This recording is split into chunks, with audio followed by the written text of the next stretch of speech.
First of all, Mm.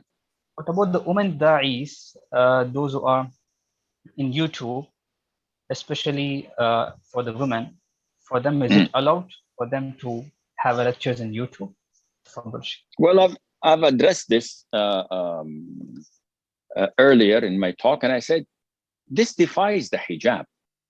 If the Prophet himself, alayhi salatu wasalam, use your logic, huh? Don't use yani halal haram concepts. I'm not going to go into this because we can dispute over it, but use your logic.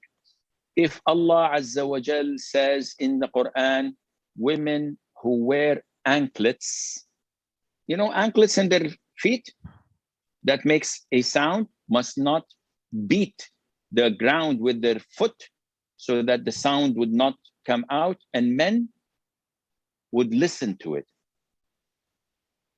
The woman is fully covered. I don't see her. She's somewhere. But when she walks, there's a tingling sound from her anklet, sometimes from her high heel. And as I'm giving my back, I hear the sound and I get shaitan whispers. Whoa, this woman is like 5'6",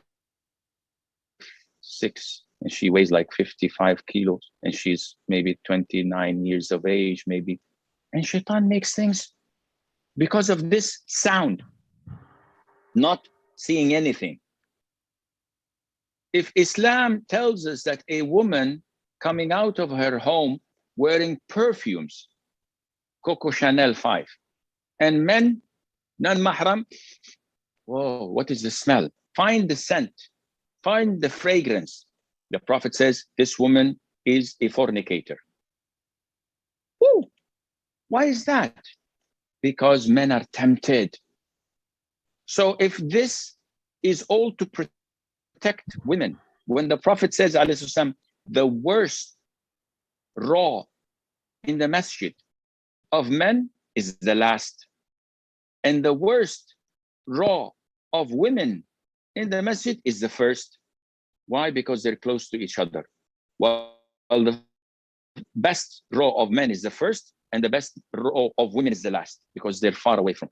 If they're in the masjid, now you tell me, a woman coming with her face, all expressions on her face of joy, of sadness, of anger, and I'm looking, wow, beautiful speech.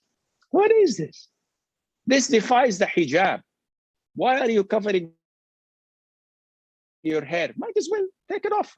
Unless your hair is, I'm not gonna say anything that incriminates me. They say, oh, you racist, you're talking about women's hair. It's a beautiful hair, mashallah. Put Dabra Amala. Good for you. Anyhow, so this defies the purpose of hijab. You want to do da'wah?